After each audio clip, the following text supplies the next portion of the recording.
三经碧波蛇毕竟是尚未成仙，就算是面对一个没什么厉害法宝的元仙境初期，也很快就抵挡不住了，浑身上下被砍得毒血乱流，即将被斩杀在此地。辛苦了，大块头。李长寿心底道了一句，左手轻轻抖动了一下，这瓶超品软仙散中的无色气息被他用法力包裹，先送到了柏树树干，再快速地渗出树干，悄然间洒向了宇文灵。很快，宇文灵的动作出现了少许迟缓，人也有些头晕眼花。这蟒蛇毒好生厉害！宇文灵心底暗骂，双目瞪圆，其内满是血丝，饶是昏昏欲睡，头重脚轻，由此发出了一声气势十足的怒吼。他不敢再恋战，当下爆发出了绝强的一击，身形跃到半空，涌出仙力，定住这条大虫。巨斧径直地斩向三经碧波蛇的脖颈。三经碧波蛇此时却生出了退意，反身要走，但他有些迟疑地看了一眼崖边的三株仙节草，也正是这一点迟疑，让他没了逃命的机会。巨斧被两只粗壮的大手握着，从他后梗斩落，蛇手抛飞而起，毒血顿时乱溅。宇文灵身形落下，却是脚下不稳，踉跄两步，拄着大斧才没有狼狈跌倒。他掏出了一瓶解毒丹倒入口中，但动作已经是越发的迟缓了。这是什么毒？怎的如此厉害？将军，我等。身后传来了虚弱的呼喊声，宇文灵刚想转身救援，脚下一个虚晃，又差点跌倒。那些解毒丹竟然毫无作用，他眼前一阵天旋地转。正此时，一旁突有破空声响起，一根木剑从侧旁袭来，径直地刺入了宇文灵的脖颈。这魁梧汉子身体一颤，转身怒视着柏树树干的方向。那里李长寿的身形从柏树中缓缓挤出，扔出了幻天宝伞，握住了青铜短弩，顺便还撒出了3张纸人。纸人化作分身，对着宇文灵袭杀而去。李长寿则迂回冲向旁侧，迅速为青铜短弩更换木剑，再次扣动击扩。短弩之上宝光涌动，射出的木剑劲力非凡。宇文灵此时中毒已深，完全无法应敌，脖颈再次中了一剑，仙人血横洒当场。3道纸人冲到宇文灵身周，立刻分为3角站立，将手中瓷瓶中的青雾同时洒出。青雾如若活物一般，将宇文灵缠绕包裹。这壮汉浑身上下响起了滋滋的声响，而他最后的力气则用在了仰头怒吼上，怒吼声之中满是痛苦。可惜啊，幻天宝伞已经立下了阵法，将此地的情形完全隔绝，声音无法传出去半点。宇文灵的仙人之躯竟在轻雾之中被迅速的腐蚀，不少区域已经露出了白骨，身周出现了一只只透明的气泡。他奋力想要反击，大斧笨重又缓慢地横扫，3个纸人灵敏地向后退开。嗖的一下，第3根木剑灌入宇文灵被腐蚀的胸口，刺透了宇文灵的心脉。3纸人开始齐齐掐起法诀，口中喷出了3道白色火焰，将宇文灵直接吞没。到此时，宇文灵方才认出了李长寿，无力地喊出了一声：“竟是你！”一名元仙，虽是刚成仙不久，但在此刻已经是大半个身子踏入了鬼门关。然而仙人就是仙人，如何心甘这般落幕？宇文灵在白火之中突然闭上双目，已经有点恐怖的残躯上涌出了数道仙光，在头顶凝出了淡淡虚影，元神出窍。受死！宇文灵的元神低吼一声，硬顶着软仙伞的效力，对着李长寿劈出一掌。这一掌如同泰山压顶，好似山洪暴涌。李长寿立刻要躲闪，但是脚踝突然被一只手死死地握住，低头一看，却是一名中了蛇毒与软仙散的蒙面人，此时突然出手。这人此时浑身乱颤，不知如何扛住了体内的剧毒，似乎是燃烧了三魂七魄，只为掐灭李长寿最后的生机。哎呀，失策！李长寿略微摇头，头顶的一掌已经劈落，将他上半身直接砸碎。宇文灵的元神露出了一丝冷笑：此子法术与算计虽然厉害，但终究是尚未成仙。柏树之下再次传来破空声，7根长钉急速地飞来，同时打入了宇文灵的元神各处。每根长钉之上刻着繁复的禁制，涌动着浅白色的幽火。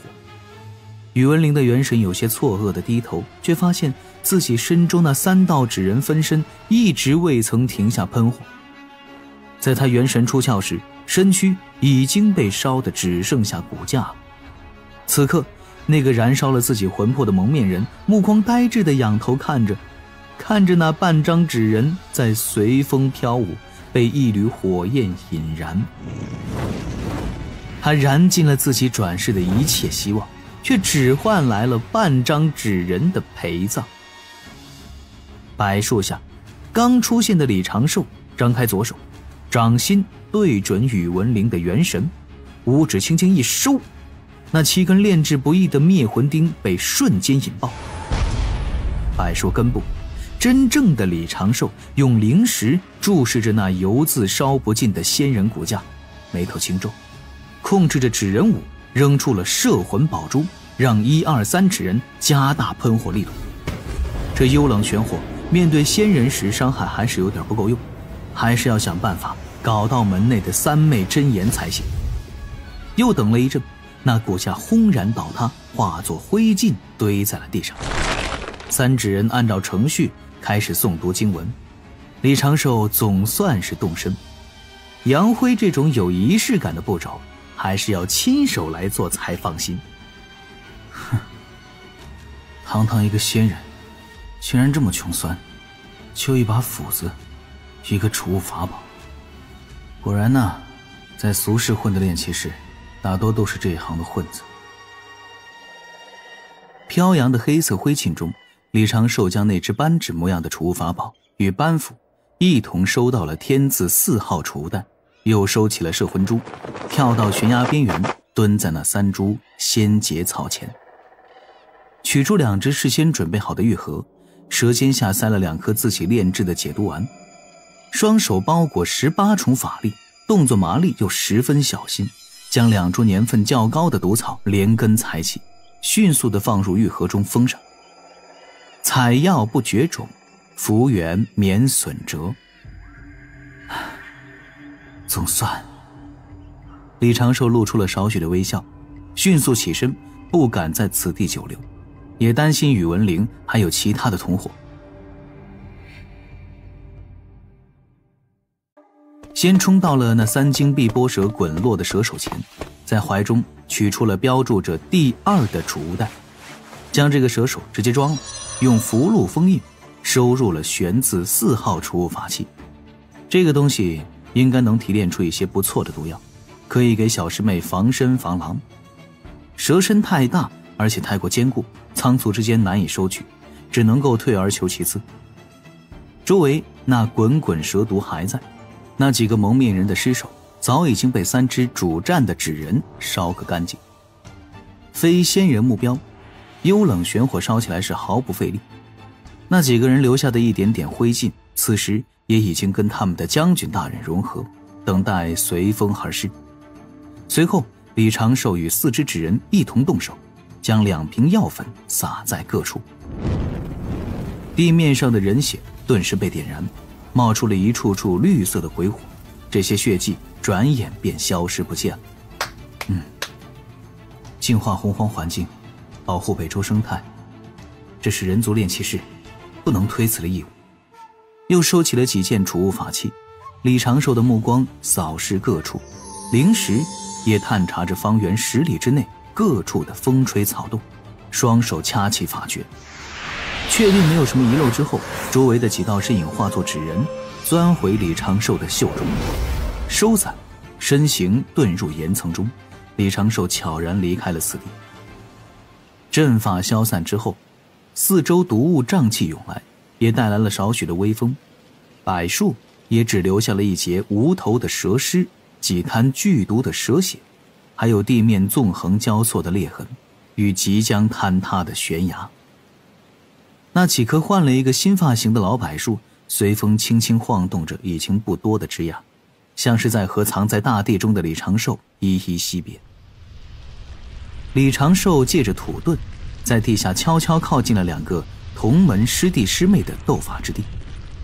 有毒玄雅正操控着飞剑对袁清一阵乱打，袁清已经是招架无力，浑身上下多了许多的伤痕，鲜血染满衣袍。这个袁清反虚境的修为，怕是用丹药堆起来的吧？这就是同代弟子当中所谓排名第2的存在。若当代弟子排行上的家伙都是这种程度，那几年后的仙门大比，我多给灵儿准备一些丹药和自研法器，他估计都能烧到100强了吧。李长寿偷偷摸到了两个人对战的外围，算准了有情玄雅的出招节奏，一只手探出地面，对着袁清用力地扔出一只瓷瓶，正是刚才已经用完了的超频软仙散瓷瓶。微弱的破空声从后方袭来，刚克飞了2把飞剑的袁清对着身后随手一剑，剑招帅气又精准地斩在了这只瓷瓶上，将瓷瓶瞬间击碎。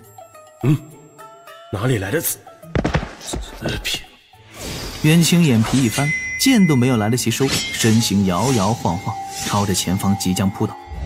正此时，前方有4把飞剑破空袭来，而向前扑倒的袁清近乎张开双臂，主动地迎向了来袭的飞剑。有情玄雅本意并不想在此地杀了袁清，哪怕袁清在他眼中再卑鄙再无耻，他也是门内的弟子，需要带回山门让师傅他们发落。但此时袁清突然不抵抗了。有情玄雅就如同李长寿所推算的那般，对这套御剑之法其实掌握的并不纯熟，此时他完全来不及收剑，这4把飞剑瞬间贯穿了袁清的脖颈、额头、胸口和腹部。下手之精准，灭其3魂，刺其丹田，干脆利落，不留生机。是。有情玄雅一愣，随后便又想到了什么，轻轻一叹。他从半空中落下，跳下飞剑，快步走向袁清的尸体。袁清走得很安详，确实很安详，他其实没有感觉到任何死亡的危险，一瞬间入梦，被刺穿身体也无法醒过来，嘴角还露着淡淡的笑容呢。哪怕只有一丝超频软仙散，也绝非是袁清此时所能够承受的剂量。而袁清的笑容落在有情玄雅的眼中，则是哪怕心恶如你，也会有一丝忏悔吗？你是不是也是被人所逼迫的？有情玄雅目光当中流露出了少许不忍，他摇了摇头，一把把飞剑迅速回转贴合，燃烧起熊熊火焰，融成了那把大剑，自行挂在他背后。听到这般自言自语声，地下的李长寿忍不住竖起了大拇指。有毒师妹不愧是有毒师妹，竟然还有自己给自己灌毒鸡汤的超强本领。话说，在不确定周围环境的时候，杀了对手还不赶紧走？你还在这缅怀感慨？哎呀，一看就是没有经过生活的毒打，心怎么这么大？此时有情玄雅抬头看了眼已经没有动静的悬崖处，他竟然完全察觉不到那里有活人的气息，那头恐怖的毒兽妖蛇也没了动静。长寿师兄也不知如何了，将袁清尸身带上，快些过去看看吧。当下有情玄雅朝着袁清走了2步，刚要用法力将袁清的尸身包裹，突然眼皮一翻，身形缓缓仰倒，咣当一声，大剑砸落在地。几乎同时，袁清身下的土地出现了细微波痕，那些瓷器碎片悄然融入大地中。这波痕迅速地荡向有清玄雅，飘到有清玄雅身下时，一只手探了出来，随手抓住了有清玄雅的长发。这无情铁手用力一拽，将昏迷的有清玄雅直接拽入了地下。地面的波痕轻轻晃动几下就消失不见了，恢复了原本的平整与坚固。炼气士浑身上下的防御力都非凡人可比，头发毛囊也是如此。这般举动虽然不雅，但是十分方便，抓握牢靠，更不会引起不必要的误会，也不可能真的把一个反虚境修士薅成秃头。李长寿出手时只是想要快速把人给拖走，赶紧离开这个是非之地。至于袁清的尸首，人又不是他杀的，就不必非要把灰给扬了吧。收拾掉瓷器瓶的碎片应该就足够了。软仙散只是迷药，人过2天就会完全消散，很难被查出痕迹。而且稍后门内仙人寻来，如果找不到尸首痕迹，反而会更加难解释。大地深处，李长寿拖着陷入沉睡的有清玄雅径直遁往了东南方向，就如同2条游鱼般迅速消失不见。